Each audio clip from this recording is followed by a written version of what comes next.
Bismillahirrahmanirrahim. Assalamualaikum warahmatullahi wabarakatuh. Selamat siang anak-anak semuanya yang masih belajar dari rumah. Hari ini bertemu lagi dengan Ibu. Pastinya kita akan belajar mengenai biologi.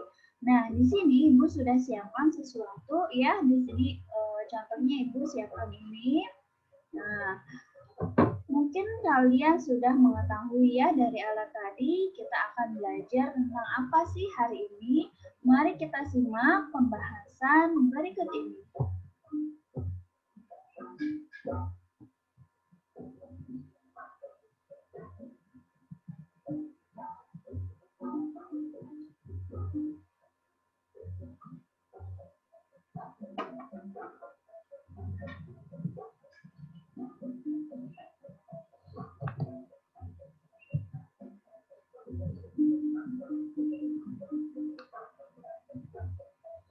Oke, hari ini kita akan membahas mengenai alat-alat laboratorium biologi atau laboratory equipment. Nah, di sini coba apakah kalian pernah praktikum biologi di laboratorium? Coba apakah pernah atau belum pernah sama sekali? Nah, di sini Ibu akan perkenalkan ya.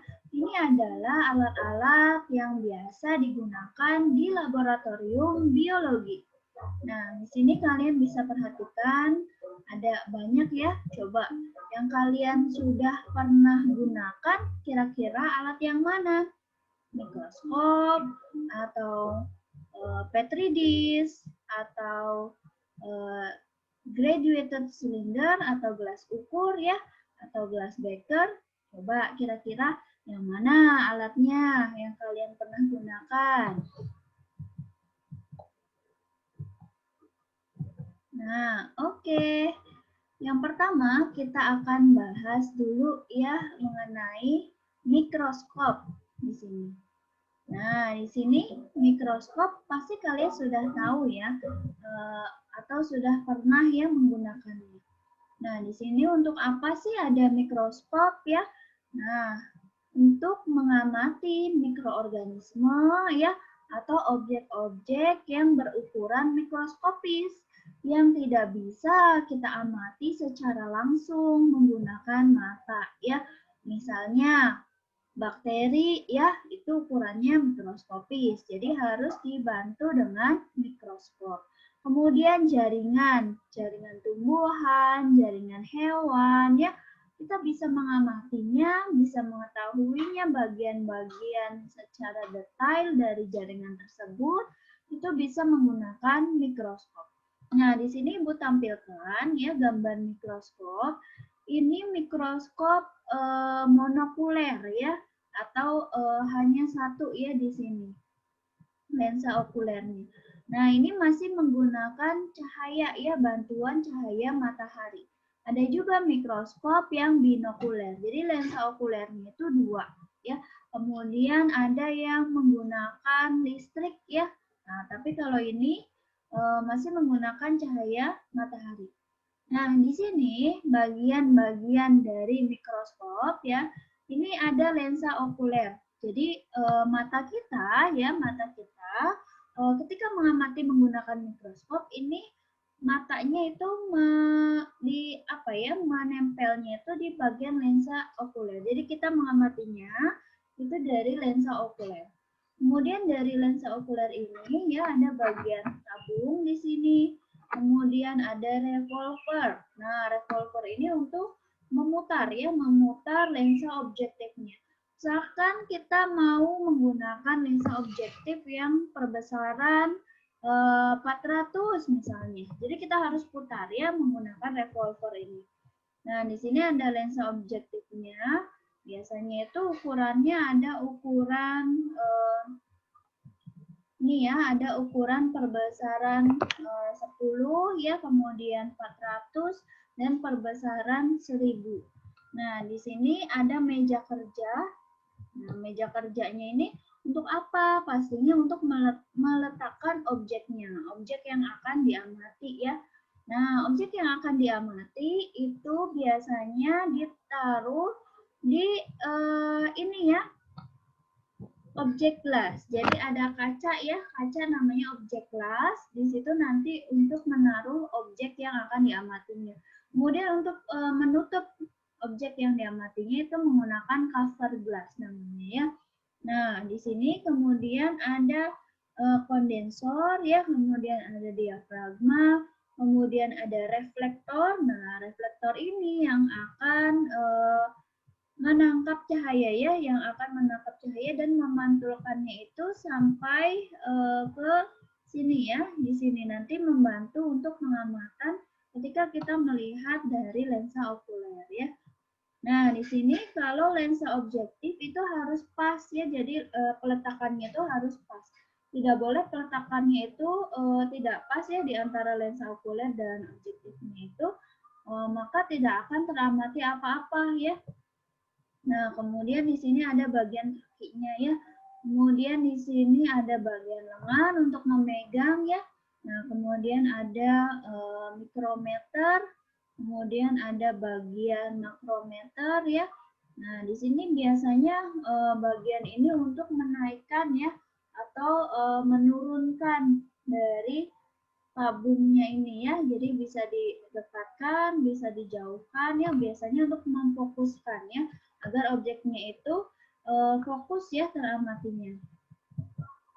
Nah, di sini ya, bagaimana sih cara memegang mikroskop dengan baik? Nah, jadi seperti ini ya gambarannya.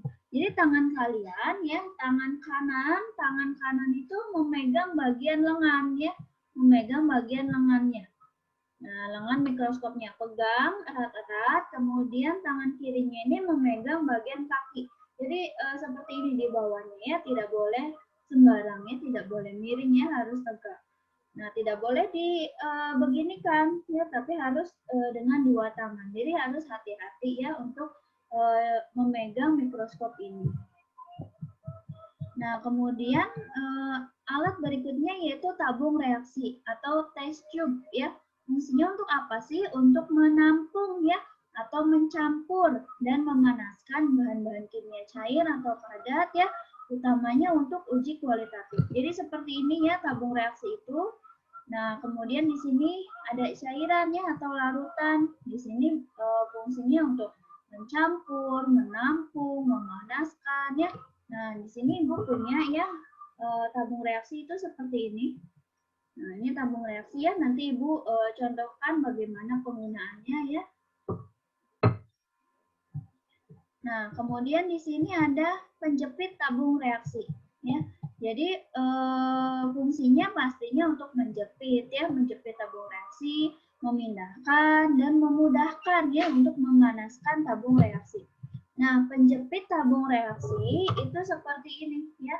Nah, bentuknya itu seperti ini. Nah, bagaimana sih caranya ya? Ini ditekan ya. Jadi ada bagian ini ya. Jadi untuk membukanya ini dengan menekan ini. Nah, di sini kalian bisa amati ya contoh penggunaannya itu seperti ini ketika memanaskan. Nanti Ibu contohkannya dengan tabung reaksinya yang tadi. Nah, kemudian ada pipet tetes ya. Pipet tetes ini fungsinya untuk memindahkan cairan ya. Jadi cairan itu dipindahkan bisa menggunakan pipet tetes ya.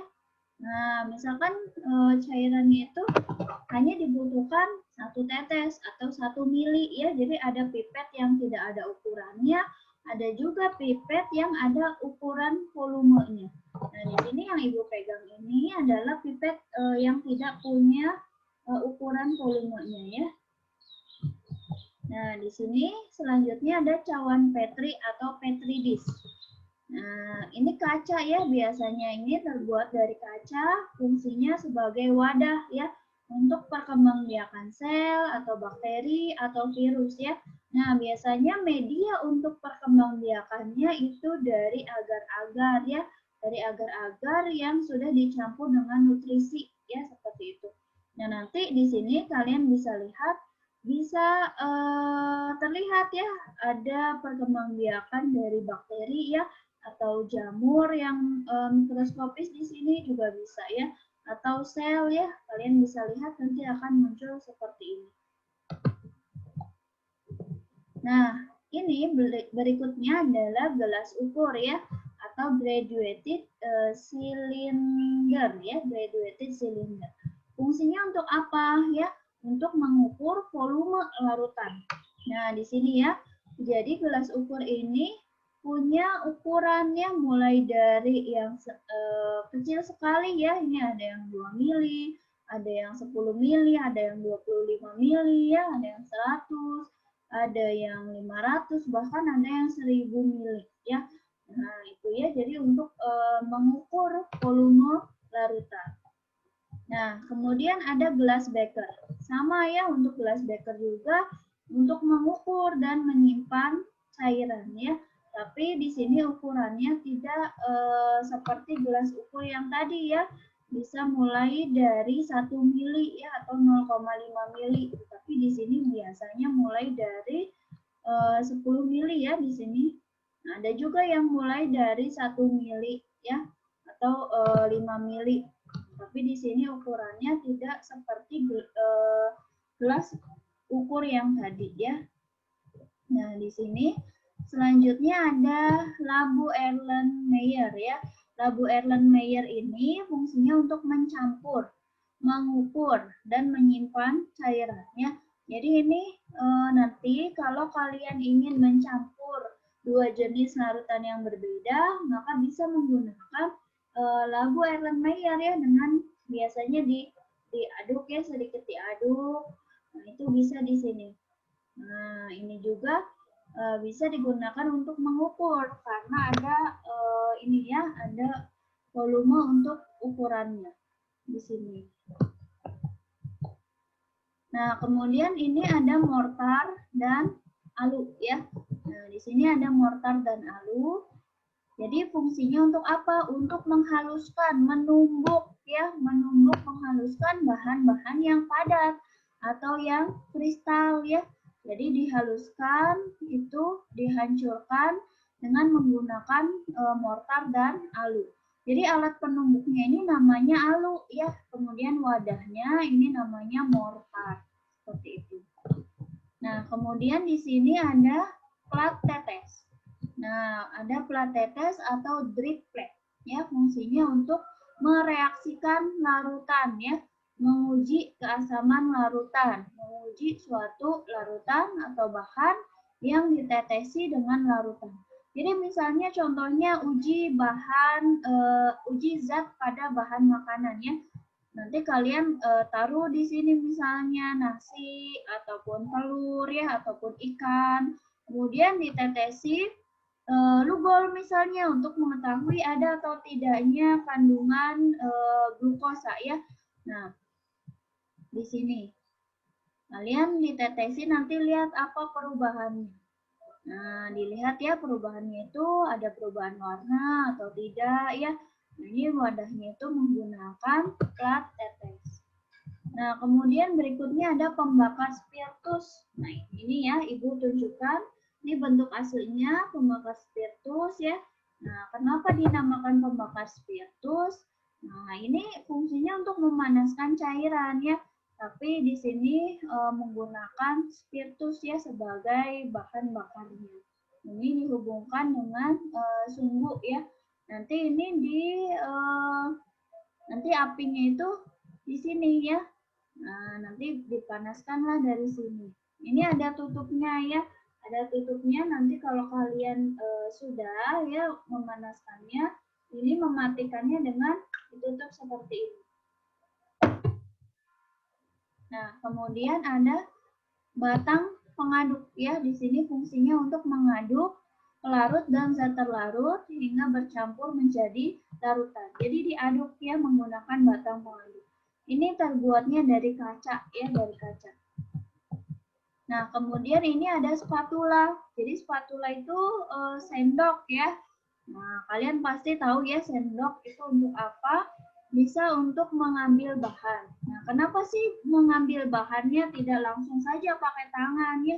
Nah, tidak boleh ya, karena tidak semua bahan itu aman. Jadi ada bahan-bahan tertentu yang bersifat karsinogenik ya, atau bisa membakar kulit ya. Jadi berbahaya ya, bisa melukai tangan kita ya kalau kita mengambilnya secara langsung. Maka digunakanlah spatula ya, di sini menggunakan spatula ya. Ini ya, jadi ada yang bagian cekung, ada yang bagian pipih ya ini. Nah, jadi ini bisa untuk mengambil bahan seperti itu. Nah, itu ya penjelasan mengenai alat-alat laboratorium biologi. Nah, di sini Ibu akan mencontohkan kepada kalian ya. Di sini Ibu sudah menyiapkan ada ini ya. Jadi tadi ada tabung reaksi ya, kemudian ini namanya rak tabung. Jadi rak tabung ini fungsinya untuk apa? Nah, di sini ya kalian lihat dulu. Ini ada lubang-lubangnya ya. Nah, ini ada lubang-lubang untuk menyimpan. Nah, seperti ini ya. Jadi ditaruh seperti ini. Atau juga untuk ketika kalian setelah mencuci ya, mencuci tabung reaksi ini, kemudian ingin mengeringkan, maka ditaruh di bagian ininya ya.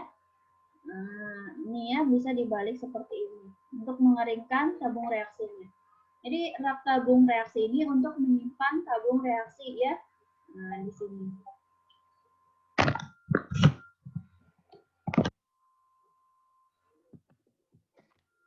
Nah, di sini tabung reaksi ini ya tadi fungsinya bisa untuk menyimpan larutan ya atau bahan cair lainnya ya ataupun pelarut air ya. Nah, di sini Ibu juga sudah punya pipet ya, pipet tetes. Jadi pipet tetes ini fungsinya untuk mengambil ya, mengambil bahan, mengambil larutan ya. Nah, caranya bagaimana? Kalian seperti ini ya megangnya. Nah, ini jadi jempolnya itu di bagian sini ya. Nah, seperti ini. Jadi nanti kalau ingin mengambil bahan itu ditekan ya bagian karetnya.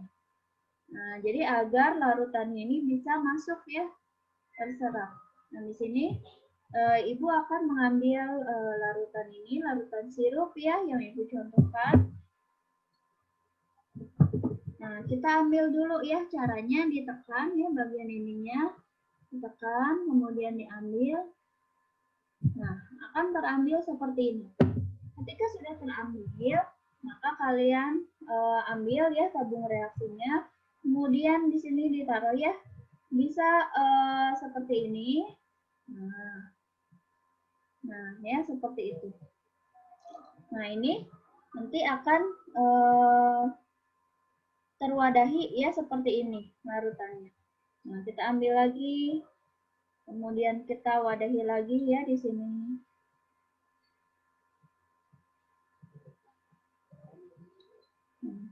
Kita ambil. Jadi ketika mengambil, ini ditekan ya. Ketika menuangkan, bagian ininya juga ditekan. Ini seperti ini. Nah, ini ya. Nanti di tabung reaksinya itu akan terwadahi ya larutannya seperti ini. Nah, ini bisa juga larutannya ini kalian aduk ya seperti ini.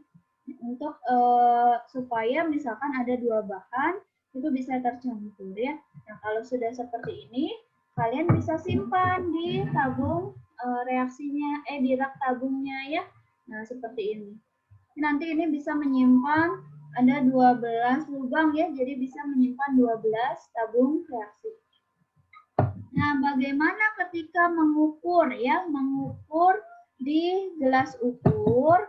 Nah, jadi ketika kalian mengukur di gelas ukur ya, misalkan disuruh mengambil 5 mili ya, 5 mili larutan sirup misalnya, 5 mili sirup ya.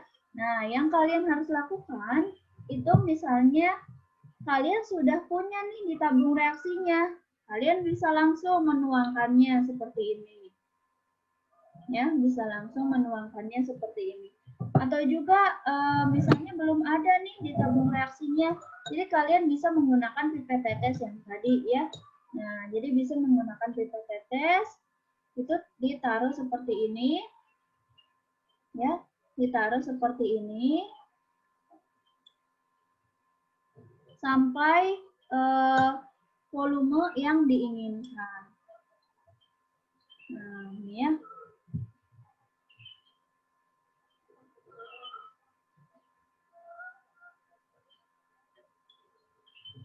Sampai pada volume yang diinginkan. Nah, misalkan sudah nih seperti ini ya. Nah, ini sebenarnya tidak boleh ya ada larutan yang menempel di bagian dinding-dindingnya ini ya. Jadi diharapkan kalian ketika menaruh di gelas ukur itu seperti ini ya. Nah, seperti ini langsung ke bagian sini.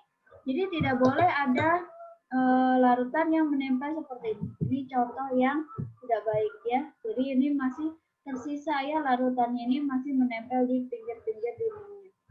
Nah, ini ya.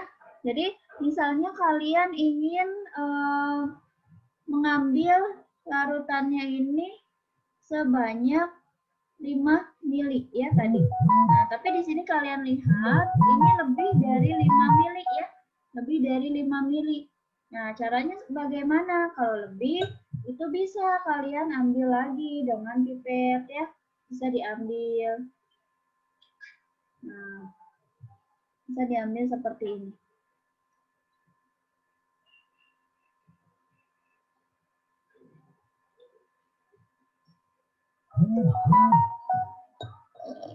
Nah, bisa diambil seperti ini ya. Nanti ini bagaimana sih cara mengamatinya agar ukurannya tepat ya. Jadi ini harus ditempatkan di bagian yang datar ya. Misalkan di bagian meja seperti ini ya.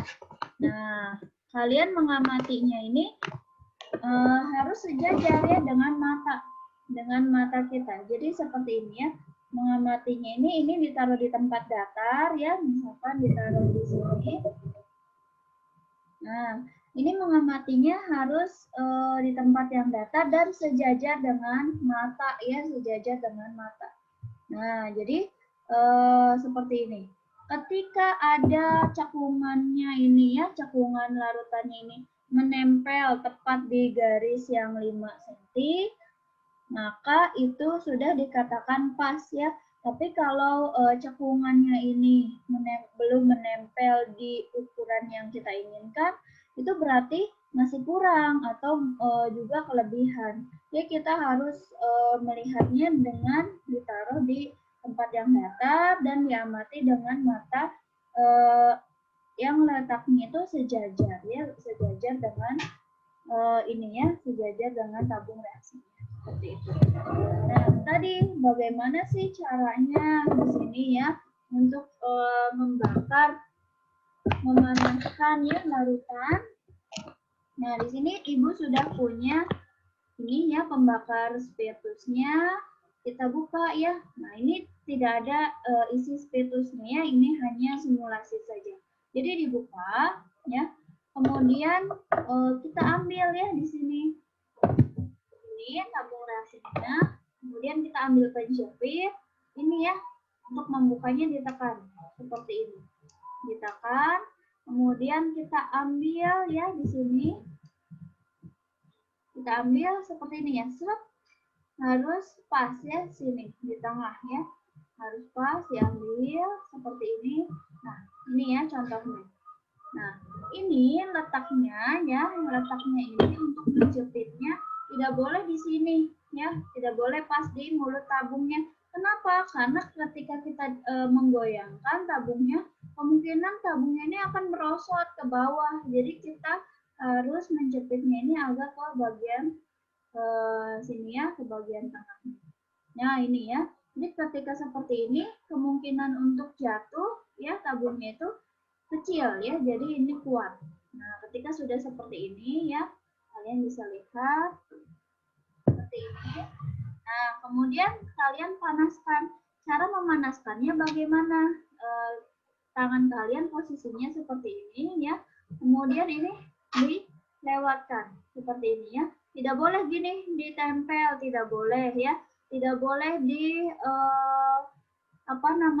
terlalu begini, tidak boleh. Jadi hanya dilewatkan saja ya seperti ini. Nah, seperti ini ya. Nah, nanti ini lama-lama larutan yang di dalamnya ini akan mendidih. Ketika mendidih, itu sudah kalian angkat ya. Tidak boleh sampai ininya itu keluar ke sana ya, keluar. Nah, ketika memanaskan ya seperti ini, kalian harus perhatikan. Tidak boleh arah mulut tabungnya ini ketika dipanaskan di bagian sana, di bagian mulutnya ini ada orang ya, misalkan begini, itu tidak boleh, berbahaya ya. Nah, karena apa? Karena ketika kalian memanaskan seperti ini, memanaskannya itu larutan yang berbahaya ya, atau sangat asam ya, atau sangat pekat, itu akan misalkan dia asapnya ya, atau ketika mendidih itu dia sampai keluar ke sini, maka akan melukai teman kalian. Jadi tidak boleh posisinya itu tidak boleh ada di depan mulut tabungnya. Jadi harus jauh ya, tidak boleh ada orang di sana ya, tidak boleh ada orang di sekitar mulut tabungnya. Jadi dipanaskan seperti ini ya. Nah, kalau sudah panas ya, kalian angkat, kalian taruh lagi di tabung reaksinya ya seperti ini, ditekan lagi bagian ininya, dilepas seperti itu ya. Nah, itu aman. Jadi kalian harus bisa ya untuk bagaimana mengambil tabung reaksi, memanaskan, kemudian memindahkan larutan tadi, mengukur ya. Nah, kalau sudah tidak terpakai ya, ini harus segera dimatikan. Dengan cara apa? Dengan cara menutupnya langsung. Ya, jadi ketika ditutup, ini otomatis apinya akan mati dengan sendirinya. Ya, seperti itu. Nah, itu ya penjelasan dari Ibu mengenai alat-alat laboratorium ya. Nah, walaupun kalian belum sempat praktikum di lab secara langsung ya, mudah-mudahan penjelasan dari Ibu ini bisa memberikan gambaran ya untuk kalian ketika kalian nanti akan praktik langsung di laboratorium. Jadi sudah tahu ya apa sih alatnya, bagaimana caranya ya. Jadi kalian sudah belajar dari video yang Ibu sampaikan ini. Oke, sampai bertemu lagi di pembelajaran biologi berikutnya. Terima kasih atas perhatiannya. Wassalamualaikum warahmatullahi wabarakatuh.